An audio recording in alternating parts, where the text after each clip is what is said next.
Hello and welcome back to another video for Final Fantasy XIV news. We're looking at the special site for patch 7.1 that was updated yesterday night, and this has got all of the information to do with patch 7.1 Crossroads, and I'm sure it'll be updated again as we get closer to the release date of November the 12th. We've actually got the release date posted at the top here, so clear your schedules, get ready to come back to the game if you're taking a brief hiatus, because the game's about to have a lot of new content.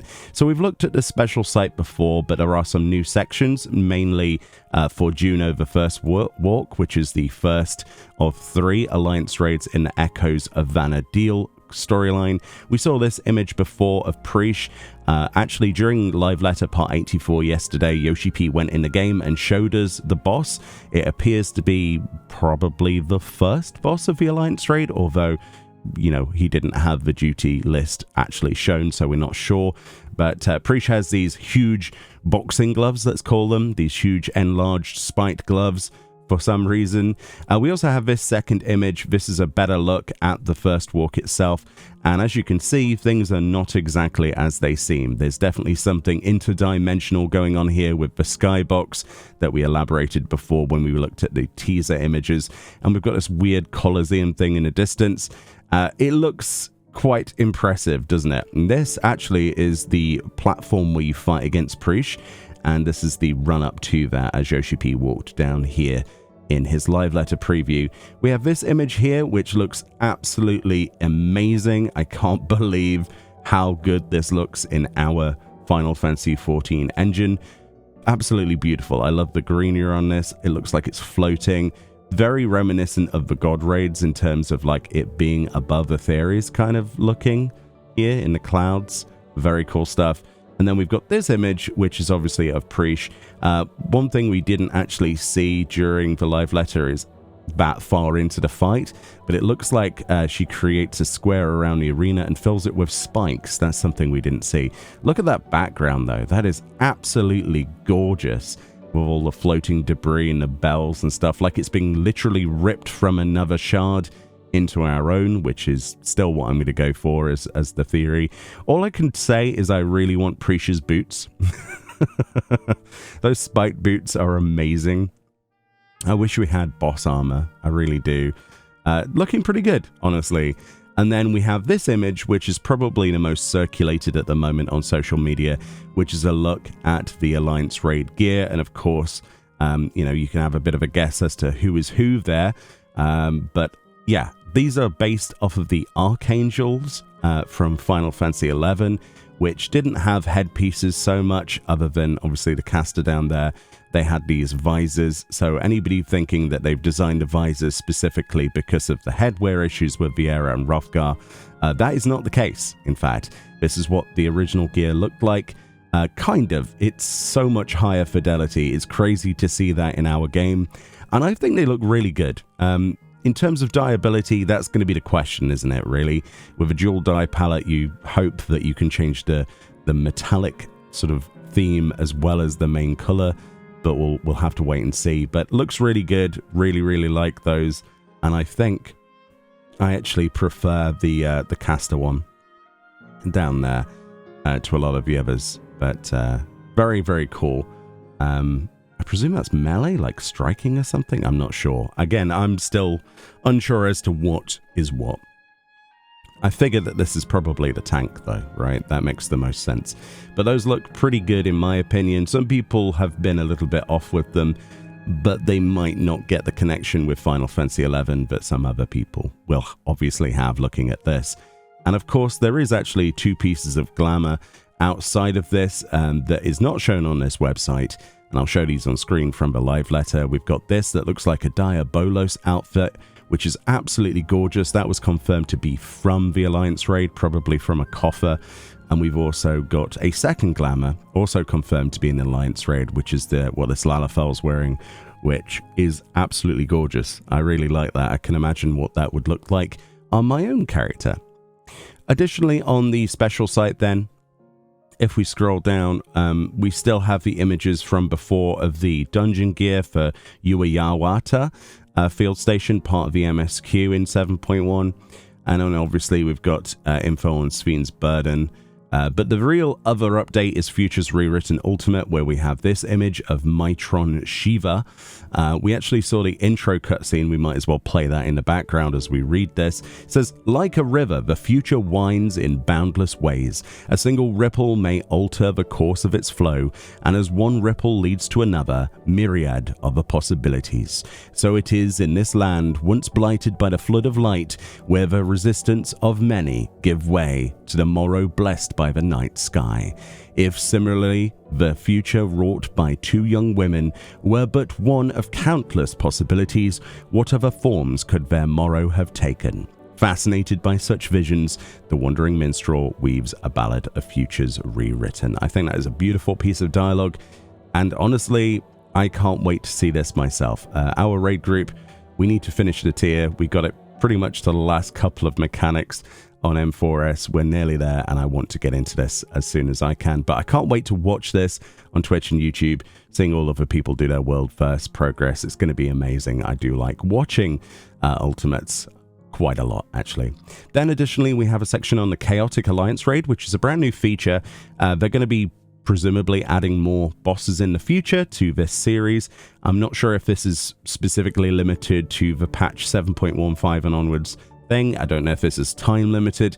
They talked in the live letter about a token based system that you can acquire that is not capped per week, so you can do this as many times as you want. There's a supposedly special time bonuses, so if you go in at specific times in the party finder and go and do this with 24 people, so 23 other people, they confirmed 2 tanks per group, and there's 3 groups, so that's 6 tanks. That's the only difference to the normal formula of Alliance raids.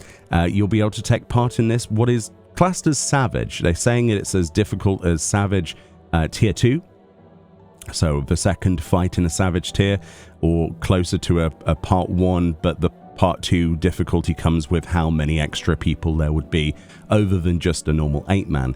It is confirmed, as you can see from these images as we look. It's basically a homage to Cloud of Darkness in every iteration we have seen her.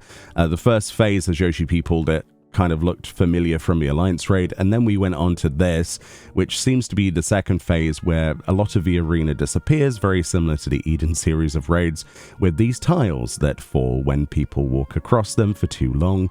And I can only imagine with 24 people what this is going to look and feel like. There's a lot of other things going on there, as you can probably see, but I'm sure it's not going to be that difficult, right?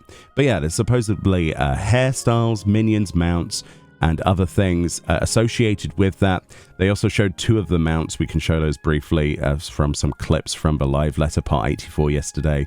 We've got the Cloud of Darkness mount, which looks amazing. You basically turn into the Cloud of Darkness with your character. And then we also have one of the tiles, which is, as you know, is a tile with a triangular base, and it has an action button that if you press it, essentially it starts to make your character panic as the tile turns red, and it desummons the mount falling to the floor, which is quite hilarious. But yeah, very excited to try this out. The patch for this comes out on Christmas Eve, so December the 24th, which is absolutely just bonkers. I think you'll agree. I can't wait to see what that looks like. I'm looking at this gear as well in the game. It looks beautiful. But yeah, I can't wait to give that a go in Party Finder on Christmas Eve. And as Yoshi P said, it's time for a chaotic Christmas, and yeah, that's going to be interesting. It does actually say here, in the boundless dark dwells a voracious void-sent sovereign who sought to invade the material realm and render all to naught, the Cloud of Darkness. The first and last emperor of Alag, Zande, once forged a covenant with this queen of the void in his lust for power. But with Une and Doga's noble sacrifices, you were able to forestall her invasion. Yet, if neither they nor an inheritor of the royal eye had fought by your side, would you have been able to repel the deluge of darkness? As you listen to the minstrel's impassioned song, you imagine the encounter anew. So it's our imagination running wild, much like Futures Rewritten and any other extreme or whatever. We're basically unsavage. We're going to be talking to the Wandering Minstrel, presumably to upgrade our party finder and unlock this. Again, it's 1 week after the release of patch 7.15, so there we go. It does say that, but I'm pretty sure they said the 24th. of December. I don't know. We're going to have to double check that. There's also the Jade Stower Unreal. If you're familiar with the Unreal duties, essentially this is Byakko. It says the foe commander has a yen for a tale from his native Far East, which prompts you to recall the unbridled ferocity of Byakko. As your clash with the mighty Auspice plays out anew in your mind's eye, you will succeed in lifting the dark cloud that shrouds his heart. Or will you be overcome by his heavenly gales? So yeah, Unreal usually has a mount. They did show in the live letter quite a few mounts that we can't really guess where they're from. One of these is probably going to be the reward. My money is probably on the Penuity. There's usually a bestial type mount that you get, or a recolor of something. It would be cool if that was from there. They're usually market tradable, so if you don't like doing Unreal, then you better start saving up your guild to buy it from someone else. There's also the Hall of the Novice updates in patch 7.1. This is huge for new players. They confirmed that you'll be able to queue anywhere in the world for these. It's on the duty list itself at the bottom, Hall of the Novice, and there's a graduation exam after you've performed multiple different types of AoEs. There's stack markers, there's variations, there's explanation on what to do in certain situations, and there's supposedly some kind of reward if you do all of the graduation exams. There's supposedly 3 different exams and 3 different stages of sets of mechanics to deal with, and then the graduation exam combines all of that together, and then there's some kind of currency. So who knows what the reward will be. Hopefully it's some glamour. It says up-and-coming adventurers are invited to further hone their martial prowess through tactical training. These new exercises pose a variety of challenges, each identifiable by telltale markers. You can never be too prepared for what awaits on the horizon. That's true. This is in lieu of a lot of people, as Yoshi P said in previous live letters, more westerly voices, including my own, who have criticized the way that the game teaches mechanics to people. I think this is a great step up. They've gone a lot harder into this, used a lot more budget and time than I expected them to, and hopefully it pans out. It would be nice if they made this a prerequisite for some encounters and queuing or something for certain duties. I think that would be good, but at the very least it remains to be optional, but is a good idea, especially if you're coming to the game to try this out, or even if you're somebody who's played the game for too long like me. It might be a good idea because there might be some kind of reward. Very cool stuff. And apart from that, obviously, the full list here is probably going to get updated with more information. We haven't seen anything to do with the PvP season rewards. We haven't seen anything to do with role quest or custom delivery rewards or anything like that. There has Hildebrand in 7.15. We've got the Allied Society, so that'll have rewards. That comes in 7.1. There's a lot of stuff in this patch that they just simply didn't have time to in the 4 hours that the live letter took place yesterday. So I imagine that the patch notes are going to be exciting to read on November the 12th, and we're going to find out some very exciting things. If you want any of these images yourself, maybe for backgrounds, there's a media section. This will obviously be linked in the description of the video, and you can get any of the artwork or cutscene pictures that you want in as high a resolution as you physically can. I think these are 1080p images, but that'll be good for a phone or something, or if you still run a 1080p display. But let me know what you're most excited for. Personally, I think out of the things that are listed on the special site, the Chaotic Raid is probably up there for me. I cannot wait to see how painful this will be. I've just noticed there's these where you get teleported to the place and you can move the thing, and oh god, that guy's gonna get thrown into oblivion. There's the meteors, so you have to that's fun. Yeah, I can't wait for this. I can't wait to see what the rewards are. They did confirm, like I say, some of the rewards will be market tradable, so if you're in danger of missing out, you might want to save up your gil, and that seems to be a running thing with a lot of content, but I'm sure there'll be something that you need to do it for. The Alliance Raid is very hype though, very, very hype. I can't wait to see what other bosses they have from Final Fantasy XI. Anyway, thank you so much for watching. More videos on the way as we delve into patch 7.1 and hopefully much more. Have a great day, have a great weekend, and I'll see you all next time. Bye-bye.